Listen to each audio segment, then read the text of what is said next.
இப்போ இருக்கிற கோவிலுக்கு பேர் கீழ சூரிய மூலை சூரிய கோடீஸ்வரர் கோவில். நேராக தெரியறது தான் சுவாமி சன்னதி. இது ஒரு சின்ன கோவில், ஆனால் ரொம்ப சக்தி படைத்த ஒரு கோவில். இந்த கோவிலில் சூரியன் வழிபட்டிருக்காரு. என்றைக்கோ ஒரு நாள் பல கோயில் இந்த மாதம் இந்த நாளில் சூரியனுடைய கதிர்கள் விழும் அப்படிலாம் சொல்லுவாங்க. அப்படி இல்லை, தினமும் விழுது. அதுதான் கீழே சூரிய மூலை. சூரிய மூலையில் என்ன ஸ்தல புராணம்னா, சூரியன் பிரதோஷத்தை பார்க்க ஆசைப்பட்டு, இப்போ நம்ம கண்ணு முன்னாடி தெரியறதுலாம் இலுப்ப மரம் பைதவை பார்க்க ஆனால் அவரோட வேலை நேரங்கிறதுனால அவர் பார்க்க முடியலை. அந்த டைம் அவர் என்ன பண்ணுறாரு, அவருடைய சிஷ்யர் யாக்ஞவல்கிய முனிவரை விட்டு ஏதாவது ஒரு வழி பண்ணலாம் அப்படின்னு சொல்லும்போது, யாக்ஞவல்கியர் இங்கே தன்னுடைய சக்தியெல்லாம் சிவன் காலில் சமர்ப்பித்து மரமாக ஆகிறாரு. ஒரு இலுப்ப மரத்தில் ஆகிறாரு. அதுக்கப்புறம் இலுப்ப காடாக வளர்றது. ஸோ இப்போ நீங்கள் பார்த்தீங்கன்னா நேராக தெரியறது எல்லாமே இலுப்ப மரம். நடுவில் இருக்கிறது தான் யாக்ஞவல்கியரே அவருடைய சக்திகளை கொடுத்த மரம் அப்படின்னு இன்னும் கருதுறா. ஸோ இந்த மரத்தில் இருந்தால் இருக்கிற எண்ணெயை எடுத்து டெய்லி அவர் 1 கோடி தீபம் ஏற்றிருக்காரு இந்த சுவாமிக்கு. அதனால தான் சூரிய கோடீஸ்வரர் இவர். ஸோ அந்த மாதிரியான ஒரு புராணம் உள்ள ஒரு கோவில் இது. ரொம்ப சிதிலமாக இருந்திருக்கு. அப்புறம் இதை எடுத்து அழகாக பண்ணியிருக்காங்க. அந்த மாதிரி கண்ணு மோச்சம் இங்கே வரா, அந்த மாதிரி ஆளுங்கள்லாம் வராங்க இங்கே. ஸோ இதில் இருக்கிற பைரவர் சந்நிதியில் விளக்கேற்றும் போது அவரோட கழுத்தில் ஒரு சிகப்பு போட்டு தெரிகிறது அப்படிங்கிறா. அது ஒரு விசேஷம்.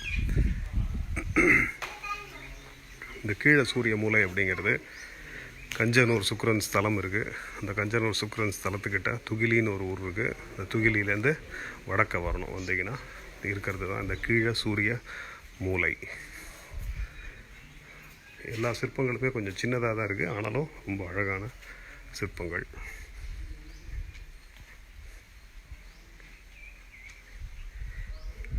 முருகர் சந்நிதி.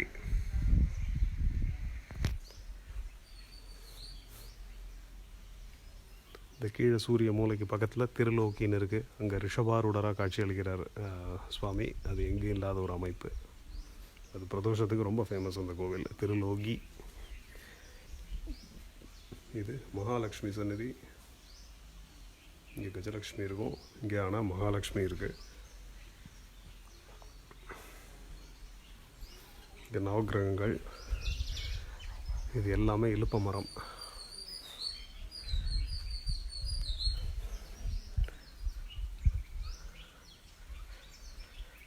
ஸோ இந்த கீழே சூரிய மூலைக்கு இன்னொரு சிறப்பும் இருக்குது. அது என்னன்னு கேட்டிங்கன்னா, இந்த கீழே சூரிய மூலை தான் தமிழ் தாத்தா உவே சுவாமிநாதையர் பிறந்த ஊர். அதுதான் இந்த கீழே சூரிய மூலை. அதனால் அந்த மாதிரி பெருமைகள் பெற்ற ஒரு கிராமம் இது. இந்த கிராமத்துக்கு பக்கத்துலேயே ஏகப்பட்ட கோயில் இருக்குது. அந்த மாதிரி திருலோகி, கஞ்சனூர், சூரியனார் கோயில், திருமாந்துறை, அதுக்கப்புறம் கதிராமங்கலம், குத்தாலம், திருக்கோடிக்காவல், திருலோகி, திருப்பனந்தாள், சேங்கலூர், திருவாய்ப்பாடி, இது எல்லாமே இருக்குது.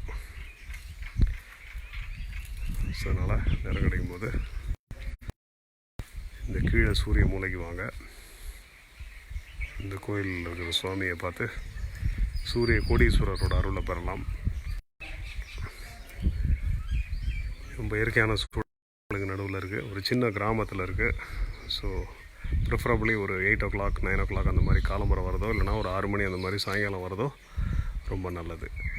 சரிங்க, நம்ம இன்னொரு வீடியோவில் நான் உங்களை பார்க்குறேன். அது வரைக்கும் கீழே சூரிய மூலை சூரிய கோடீஸ்வரர் அவரை நீங்கள் நினச்சிட்டு தரிசனம் பண்ண நேரம் இருந்தால் வாங்க.